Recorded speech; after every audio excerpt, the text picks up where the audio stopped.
ನಮಸ್ಕಾರ ಸ್ನೇಹಿತರೆ, ಪನ್ನಾಸ್ ಕಿಚನ್‌ಗೆ ಸ್ವಾಗತ.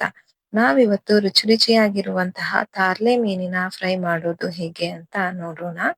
ಮೊದಲಿಗೆ ಬೇಕಾಗಿರುವ ಸಾಮಗ್ರಿಗಳು. ನಾನಿಲ್ಲಿ ಅರ್ಧ ಕೆಜಿ ತಾರ್ಲೆ ಮೀನು ತಗೊಂಡಿದ್ದೀನಿ. ಈ ಮೀನನ್ನ ಮತ್ತಿ ಮೀನು ಅಂತಾನೂ ಕರೀತಾರೆ. ನೀವು ಬೇರೆ ಯಾವ ಮೀನು ಬೇಕಾದ್ರೂ ತಗೋಬಹುದು.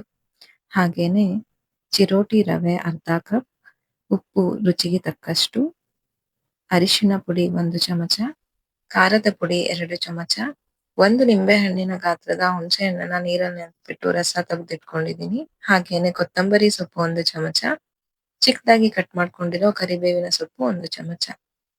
ಈಗ ಹೇಗ್ ಮಾಡೋದು ಅಂತ ನೋಡೋಣ. ಮೊದಲು ಒಂದ್ ಪ್ಲೇಟಿಗೆ ಹುಣಸೆ ಹಣ್ಣಿನ ರಸ, ಹಾಗೆ ಉಪ್ಪು, ಖಾರ, ಅರಿಶಿನ ಪುಡಿ, ಕೊತ್ತಂಬರಿ ಸೊಪ್ಪು, ಕರಿಬೇವಿನ ಸೊಪ್ಪು ಹಾಕಿ ಚೆನ್ನಾಗಿ ಕಲ್ಸ್ಕೊಬೇಕು. ಇದನ್ನ ತುಂಬಾ ಗಟ್ಟಿ ಹದಕ್ಕೂ ಕಲ್ಸ್ಕೊಂಬಾರ್ದು, ತುಂಬಾ ತೆಳ್ಳ ಹದಕ್ಕೂ ಕಲ್ಸ್ಕೊಂಬಾರ್ದು. ಕಲ್ಸುವಾಗ ಗಟ್ಟಿ ಆಯ್ತು ಅಂತ ಅನ್ಸಿದ್ರೆ ಸ್ವಲ್ಪನೇ ನೀರ್ ಹಾಕೊಳ್ಳಿ. ನೀರ್ ಹಾಕೊಂಡ್ಬಿಟ್ಟು ಚೆನ್ನಾಗಿ ಮಿಕ್ಸ್ ಮಾಡ್ಕೊಳ್ಳಿ. ಈ ತರ ಕಲ್ಸಾದ್ಮೇಲೆ ಹೀಗೆ ಚಾಕುವಿನಿಂದ ಮಾರ್ಕ್ ಮಾಡಿರುವಂತ ಮೀನನ್ನು ತಗೊಂಡು ಈ ಮಸಾಲೆನ ಚೆನ್ನಾಗಿ ಹಚ್ಕೊಬೇಕು. ನೀಟಾಗಿ ಹೊಟ್ಟೆ ಭಾಗದಲ್ಲಿ, ತಲೆ ಹತ್ರ ಎಲ್ಲ ಕವರ್ ಆಗೋ ತರ ಮಸಾಲೆನ ಚೆನ್ನಾಗಿ ಹಚ್ಕೊಬೇಕು. ತುಂಬಾ ದಪ್ಪ ಹಚ್ಕೊಂಬೇಡಿ, ನಾರ್ಮಲ್ ಆಗಿ ಒಂದ್ ಲೇಯರ್ ಬರೋ ತರ ಹಚ್ಕೊಂಡ್ರೆ ಸಾಕು. ಇದೇ ರೀತಿ ನಾನು ಎಲ್ಲಾ ಮೀನಿಗೂ ಹಚ್ಚಿಟ್ಕೊಂಡಿದೀನಿ. ಈ ತರ ಹಚ್ಚಾದ್ಮೇಲೆ ಹಾಫ್ ಅನ್ ಅವರ್ ಮ್ಯಾರಿನೇಟ್ ಮಾಡಕ್ಕೆ ಬಿಡ್ತಾ ಇದೀನಿ. ಈಗ ಈ ಮೀನು ಅರ್ಧ ಗಂಟೆ ಮ್ಯಾರಿನೇಟ್ ಆಗಿದೆ.